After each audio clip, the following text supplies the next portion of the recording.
여러분 만나서 반갑습니다. 오늘은 영적 분별이라는 제목을 가지고 여러분과 은혜를 나눠보려고 합니다. 우리가 교회 안 다니는 사람들 전도하는 게 쉽지 않지요? 예, 교회 안 다니는 사람들 교회 좀 데리고 올라 그러면은 이런 소리들 많이 합니다. 그 하나님이 어딨냐고, 그 증거 있냐고, 그런 이야기들을 종종 해요.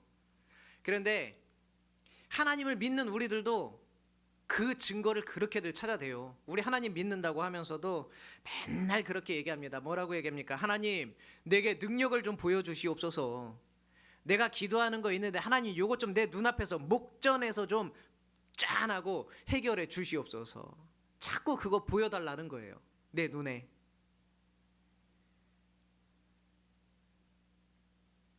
눈으로 보이지 않고 손에 잡히지 않는 것들, 혹은 수치, 데이터 이런 것들로 기록할 수 없는 것들. 그러니까 실질적으로 내 삶에 뭐 믿음 이런 거 말고 실질적으로 내 삶에 어떤 변화를 가져다 주지 않는 것들은 요즘 세상에서 굉장히 의미 없는 것으로 취급이 되는, 별거 아닌 것으로 취급되는 그런 경향이 조금씩 있습니다. 그러나 인간의 지식, 혹은 인간의 지식보다 더 뛰어난, 요즘에는 인공지능 이런 것들도 있잖아요. 이런 것들까지 다 동원한다고 해도 우리가 결코 알아낼 수 없고 예측할 수도 없고 수치화할 수 없는 것들이 분명히 이 세상에는 존재를 합니다. 이를테면 사람의 마음 같은 거, 인공지능이 아무리 발달해도 예측할 수 없지요. 사랑의 힘, 그 힘이 얼마나 대단한지 알 수 없어요. 죽음의 공포, 내가 저 사람을 미워하는데 그 미움의 정도, 말 한마디가 가지고 있는 그 힘, 이런 것들을 수치화할 수 없다라는 거지요.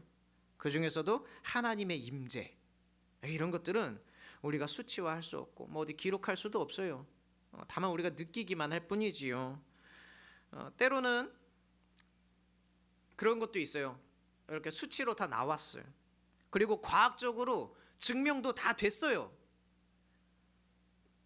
설명도 우리가 얼마든지 찾아보려면 찾아볼 수 있어요. 예를 들면은 이런 거예요. 중력장이나 양자역학 같은 거, 이런 것들은 우리가 수도 없이 설명을 듣고 다큐멘터리를 쳐다보고 내가 저거 궁금해가지고 좀 알아야겠다 주의 깊게 살펴봐도 그 우리가 인지하지 못하고 알 수 없는 영역들이 그 안에 분명히 존재한다라는 거예요. 써 있는데도, 이미 다 증명이 됐는데도 우리들이 그거 옆에서 설명을 아무리 해줘도 잘 모르겠어요. 오늘 성경에는 사탄이 등장하는데요, 천사, 뭐 악마 이런 것들도 성경에 굉장히 많이 등장을 합니다. 뭐 눈앞에 데리고 와서 보여줄 수도 없지만은 분명히 존재하거든요.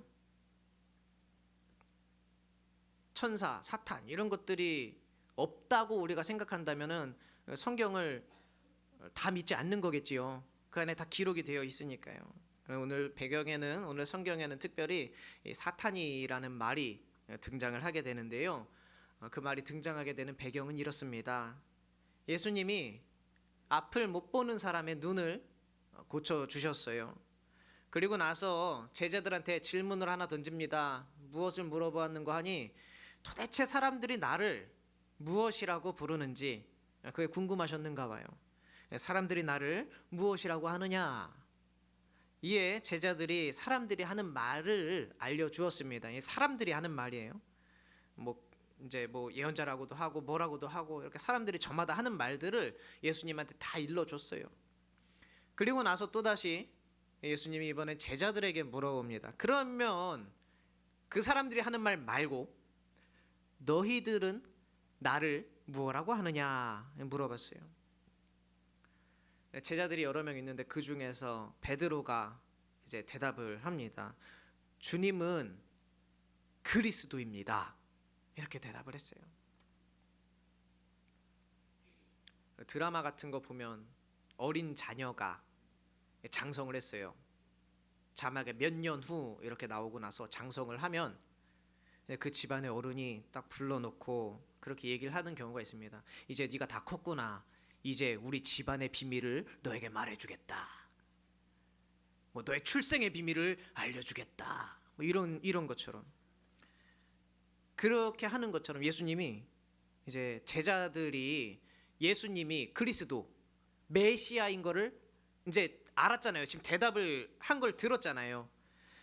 제자들이 예수님이 메시아라는 것을 이제 전부 다 알게 됐어요. 그러자 예수님이 작정을 하신 듯이 이제 불러서 얘기를 합니다. 내가 이제 예루살렘으로 올라가서 장로들과 대제사장들과 서기관들에게 모진 고문을 받을 것이고 결국에는 죽임까지 당할 것이다. 그런데 3일 뒤에 내가 살아날 것이다. 이렇게 일러주셨어요. 성경에는 드러내놓고 말씀하셨다고 기록이 되어 있습니다. 그런데 이때 베드로가 갑자기 막 흥분을 했어요.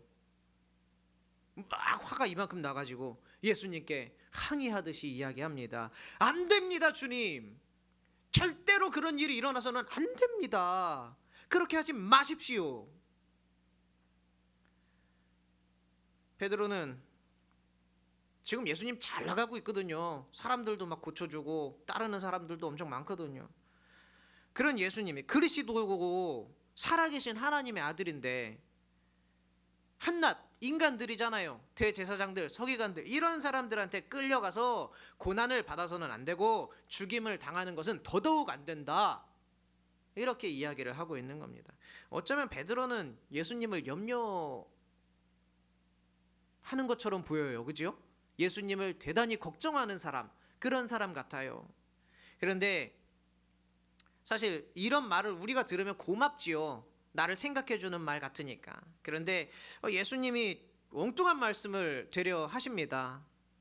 뭐라고 하냐면, 사탄아, 너 내 뒤로 물러나라. 너는 나에게 걸림돌이다. 너는 하나님의 일은 하나도 생각하지 않고 사람의 일만 생각하는구나 라고 예수님이 말씀하셨어요. 베드로를 향해서, 그 사랑하는 제자를 향해서 사탄아 내 뒤로 물러가라 이렇게 했습니다. 예수님이랑 뭐 같이 대화하고 있는 와중에 갑자기 베드로가 뭐 귀신내라도 들렸을까요? 그거 아니겠지요. 예수님이 바로 옆에 있는데 같이 대화하고 있는데 사탄이 어느 안전이라고 쑥 끼어들어가지고 그렇게 사람을 하겠습니까? 말이 안 돼요.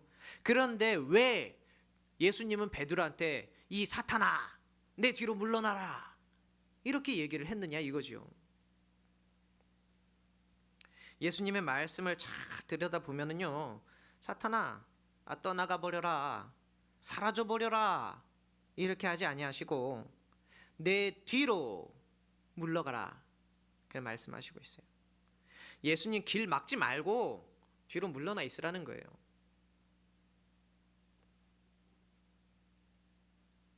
앞에 서 있으면 끌고 가든지, 못하겠으면 뒤에서 따라오든지, 이것도 저것도 아니면 비키든지 해야 되는데 지금 가로막고 서 있으니까 내 뒤로 물러서라고 주님이 말씀하신 거예요. 그래서 그 다음 말씀이 너는 나에게 걸림돌이다. 길 막고 있다라는 거예요. 분명 베드로가 한 말 들으면은 그럴싸해 보여요. 예수님 생각해서 하는 말처럼 보여집니다. 예수님, 이런 고난을 받는 거는 이거 받아들일 수가 없어요. 합당하지가 않습니다. 주님은 그냥 꽃길만 걸으시고 그냥 정해진 대로 탄탄대로 걸어가서 왕 위에 앉으소서. 그런데 그런 말을 해주는 베드로에게 아이고 고맙구나, 역시 네가 수제자로구나 이래 말씀하지 않으시고 사탄아 내 뒤로 물러가라 이래 하셨다는 거예요. 베드로의 말 속에 들은 의미는 결국 이거라는 거죠. 예수님이 들으셨을 때에 뭐냐면은 베드로의 말입니다. 지금 한창 복음이 막 폭발적으로 전파되고 있어요. 사람들이 예수님한테 열광을 합니다. 한번 지나가기만 하면은 구름대 같은 인파가 예수님을 따라다녔어요. 사람들이 막 열광을 하고 인기가 날로 치솟고 있는 이때에, 잘 나가고 있는 바로 이때에 예수님이 잡혀간다고 하니까, 죽는다고 하니까 이게 무슨 날벼락 같은 소린가 했던 거지요. 베드로는 아니 이제 조금만 더 가면은, 그리고 몇 발자국만 더 가면은 주님이 통치하는 나라를 곧 이룰 수 있을 것 같은데 왜 하필 지금 그런 약해 빠진 소리를 하고 있느냐 이거지요. 그래서 베드로는 막 화가 났던 거예요. 그럼 예수님이 말하는 사탄이 뭔지 이제 조금 명확해지지요. 이 사탄이라는 게 꼭 이렇게 머리에 뿔 달린 그런 것들만 사탄이 아니라는 거예요. 오늘 성경에서 사탄은 뭐냐면은 하나님의 뜻, 예수님의 뜻, 그것을 막으려는 어떠한 존재, 혹은 어떤 세력, 혹은 어떤 생각, 이런 것들을 지칭하는 말로 예수님은 사탄이라고 이렇게 불렀던 겁니다. 그래서 예수님이 이렇게 말씀하시죠. 너 하나님 일은 하나도 생각하지 않고 그 사람의 일만 생각하는구나. 이 사탄이 하는 일이 지금 분명하게 드러난 거예요. 사탄이란 다른 게 아닙니다. 뭐 지팡이 딱 들고 저승사자처럼 그런 게 아니고, 우리가 하나님의 자녀잖아요. 하나님의 자녀처럼 살아야 되는데, 하나님 뜻대로 살아야 되는데 그렇게 살지 못하게 하는 거, 그거 다 사탄이라는 거예요. 그 사탄이 때로는 오늘 이렇게 베드로처럼 나를 위로하는 것처럼 들어올 때가 있다라는 거예요. 나를 굉장히 위해 주는 방식으로 하나님의 뜻을 거스르게 만들어요. 마치 나 생각해 주는 듯이 너 그렇게까지 하지 마, 몸 상해, 이런 식으로 오는 거예요. 요즘 많은 사람들이 이런 소리를 하고 또 듣는 것 같습니다. 뭐냐면 네 마음 가는 대로 살아, 그게 좋아, 네 마음이 기쁜 것이 제일로 중요해, 그동안 얼마나 억압되게 살았어, 이제부터라도 네 하고 싶은 대로 하고 살아. 그런 말들이 나를 가만 들어보면 위로하는 말 같아요. 내가 힘들게 그 일을 감당하는 것 같으니까 네 마음에 기쁨이 없다면 그 일은 의미가 없어, 뭐 이런 식으로 얘기를 하면 얼마나 위로가 됩니까? 근데 이런 말들 혹은 이런 생각들이 단순히 세상의 어떤 일을 결정하는 데에도 따라오지만 신앙생활에도 들어오고요, 무슨 결혼 생활에도 들어오고요, 뭐 다 들어가요. 애기 키우는 엄마 아빠한테도 들어가요. 기쁨보다는 책임과 약속이 더 중요한 관계들도 있거든요. 그런 관계들에까지 들어가요. 너가 행복해야 돼, 뭐 이런 얘기 하면서 로마서 8장에 이렇게 기록이 되어 있습니다. 육신을 따라 사는 사람은요, 육신의 것을 생각한대요. 그리고 성령을 따라 사는 사람은 성령에 속한 것을 생각한다고 기록되어 있습니다. 육신을 따라 사는 사람은 뭐 어쩔 수 없죠. 육신을 따라가는 거예요. 육신에 속했으니까 뭐, 근데 그렇다고 해서 육신에 속했다고 해서 꼭 육적인 것만을 생각할 수는 없다라는 거예요. 꼭 그렇지만도 않아요. 뭐냐면 그냥 사람 마음을 편하게 하고자 하는 그런 말들이 다 여기에 포함되는 거예요. 육신을 생각한다는 말이 베드로가 했던 말처럼요. 우리들은 이 세상에서 그렇게, 아니 일단은 네 몸부터 추스러야지, 뭐 네 마음이 편해야지, 마음 불편한데, 아니 교회 다니는 사람한테도 그런 얘기를, 네 마음 불편한데 교회를 왜 가, 이런 얘기들을 성도들끼리도 해요. 마음 좀 편해지면 그때 나와, 이런 얘기들을 우리들끼리도 하는 거예요. 그 사람 위해 주는 것처럼. 그러나 우리들은 이 시대의 풍조를 본받지 말고요, 마음을 새롭게 함으로써 변화를 받고 하나님의 선하시고 기뻐하시는 완전한 그 뜻이 무엇인지 분별해야 되는 그런 사람들 아닙니까? 하나님의 뜻을 분별하면서 산다라는 게 뭡니까? 오늘 예수님이 베드로를 향해서 베드로야 너무 고마워, 지금 내 마음 이해해 주는 건 너밖에 없어, 나 생각해 주는 거는 역시 너밖에 없어, 이렇게 말하지 않고 사탄아 너 내 뒤로 물러나라, 이렇게 말씀하신 것을 볼 때에 결국 우리 앞에 놓여진 수많은 상황들이나 갈등들이 있어요. 그런 어려움들이 있어요. 그런데 엉뚱한 것 붙잡고 내가 지금 씨름하고 있는지는 아는지, 그런 것들을 우리가 잘 분별해야 된다는 겁니다.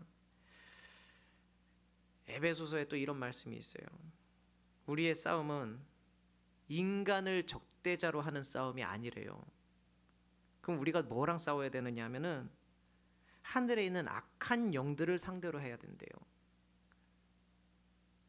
우리가 싸워야 되는 게 사실 무슨 내 옆에 있는 사람이나 영 좋지 않은 상황 그거 붙잡고 내가 씨름해서 어떻게든 이겨야지, 이게 아니라 악한 영과의 싸움을 해야 된다라는 거예요. 하나님의 뜻 거스르면서 인간적인 감정이나 내 자신을 높이려는 것들에 대해서 내가 날마다 싸워야 되는 거예요. 내 이름 높이겠다고 세상과 싸우는 게 아니라, 내 몸 편하자고 옆에 있는 사람이랑 싸우는 게 아니라, 그렇게 만드는 내 안에 있는 마음, 악한 영, 이것 붙잡고 싸워야 된다라는 거지. 그런데 우리는 날마다 아이고 저 사람이 왜 저럴까, 사람 탓하고요, 사람 정죄하고요, 그 사람 바꾸려다가 날 다세요. 그 사람 한번 바꿔보려다가. 그러나 조금만 분별의 영이 있다면, 그 사람이 하나님의 뜻 가운데에서 선하게 변화될 것을 우리가 믿는다면은, 그때 그 사람을 정죄하거나 다투거나 싸우거나 서로 등 돌리거나 뭐 힘겨루기 하고 경쟁하고 이런 거 하는 대신에 나 자신과 스스로 영적인 싸움을 벌이겠지요.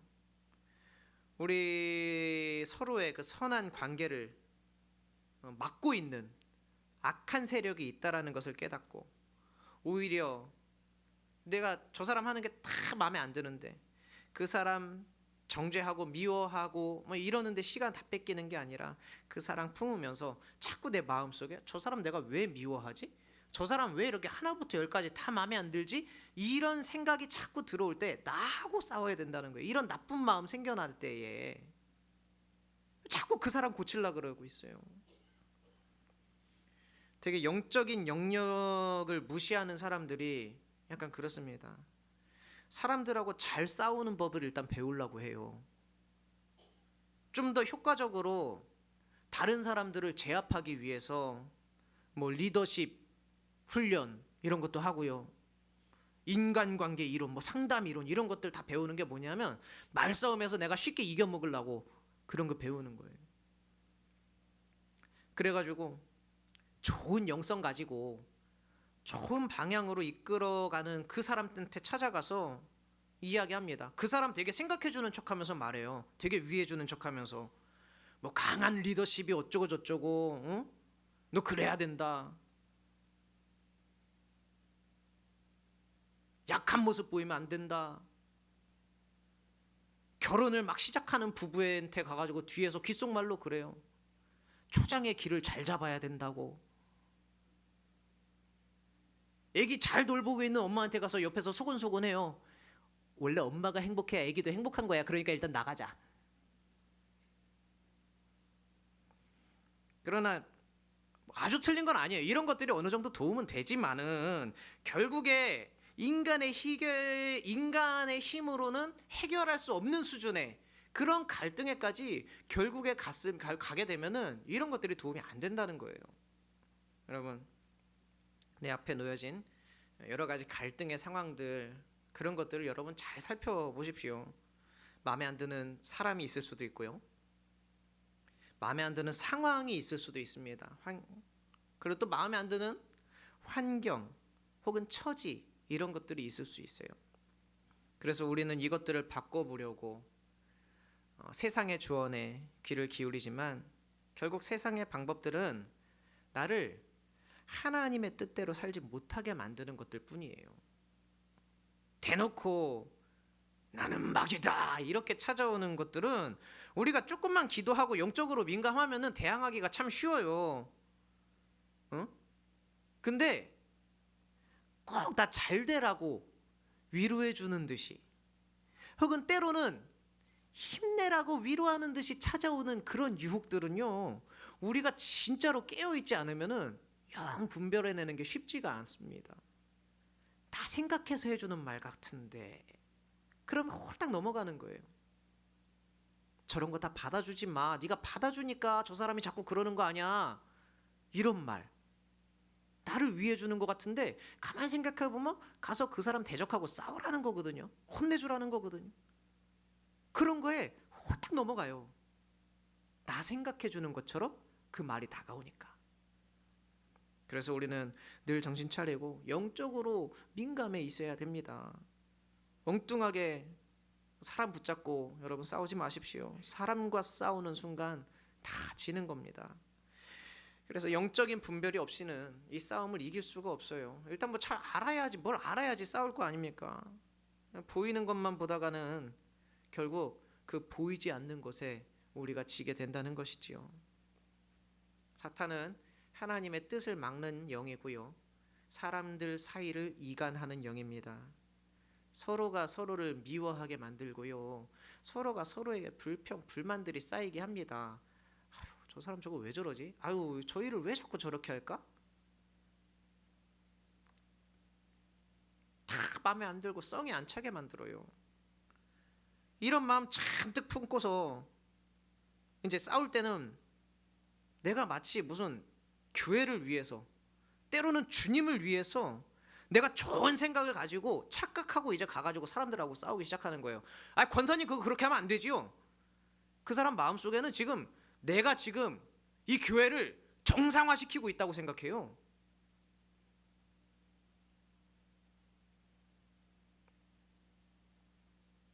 이게 다 하나님께 다가가지 못하도록 하는 그런 나쁜 영, 사탄이 벌이는 일입니다. 보이는 것만 보는 사람은 저 사람 왜 저래? 또는 이거 왜 이래? 이런 소리밖에 안 나와요. 눈에 보이는 게 그런 거니까요. 다 성이 안 차고 마음에 안 드니까요. 그러나 보이지 않는 것을 보는 사람은요, 이런 상황에서도 하나님께서 원하시는 결말이 어떤 것인지, 그러면 나는 지금 어떤 선택을 하고 어떤 말들을 해야 되는지, 영적으로 민감한 사람들은 그런 것들을 대번에 알아차려요. 어떤 상황에서든 영적인 분별을 가지고 볼 줄 아는 사람은요, 영적인 안목을 가지고 전체를 볼 수 있습니다. 그 다음을 내다볼 수가 있어요. 이런 일들이 우리가 조금만 더 익숙해지면 교회나 가정뿐만 아니라 세상에서 일어나는 일들도 영적인 안목으로 바라볼 수 있을 만큼 성장하게 되겠지요. 어떤 이슈가 생겼을 때에, 어떤 사건이 발생했을 때에 그 드러나는 것만 보지 않고 드러나지 않는 것들, 예를 들면 그 안에 숨겨진 욕망 같은 것들이 우리의 눈에 보이게 될 것입니다. 영적으로 민감해지면요. 그렇게 된다면 우리가 기도해야 할 것이 눈에 보이는 어떤 적이 아니라 보이지 않는 그 뒤에 있는 더 크고 힘이 세고 거대한 악한 세력들과의 싸움을 벌이기 위해서 우리가 기도를 하게 되겠지요. 여러분, 보이는 것만 보지 말고 보이지 않는 것 볼 수 있는 그런 안목, 이것이 연세가 저보다 한참 많으시니까 이런 안목들이 있으실 거예요. 그런데 그거 제가 말씀드리는 건 그것이 아니라 영적인 안목, 예, 말씀드리는 겁니다. 영적으로 깨어 있어야 되는 거예요. 그 안목이 우리들에게 있기를 바랍니다. 그리스도인이라면 영적인 안목을 가지고 그 분별을 잘 해내야 할 것입니다. 무엇과 싸워야 되는지 분명하게 알고 싸워야 돼요. 그런 영적인 안목 가지고 분별하면서 내 앞에 놓여진 문제들 있잖아요. 상황들, 사람들, 그런 것들 앞에서 하나님이 기뻐하시는 선한 뜻을 선택하고 하나님이 원하시는 것을 위해서라면 내 귀에 좀 달콤하게 하는 말이라고 할지라도 과감하게 물리치고 하나님 뜻에 순종함으로써 모든 악한 세력들에 도전할 수 있는 저와 여러분이 되기를 주님의 이름으로 축원합니다. 기도하겠습니다. 은혜가 풍성하신 아버지 하나님, 우리가 눈에 보이는 것에 휘둘리지 않게 하시고 보이지 않는 것들을 볼 수 있는 영적 안목이 열리게 하여 주시옵소서. 사탄이 나에게서 빼앗아 가려는 것이 무엇인지, 사탄이 내 삶에서 망가뜨리려고 하는 것이 무엇인지 똑똑히 보게 하시고 주님의 뜻을 이루기 위해 주님의 능력과 성령의 역사를 구하는 우리들이 되게 하여 주시옵소서. 베풀어 주신 모든 은혜 감사드리며 예수님의 이름으로 기도드리옵나이다. 아멘.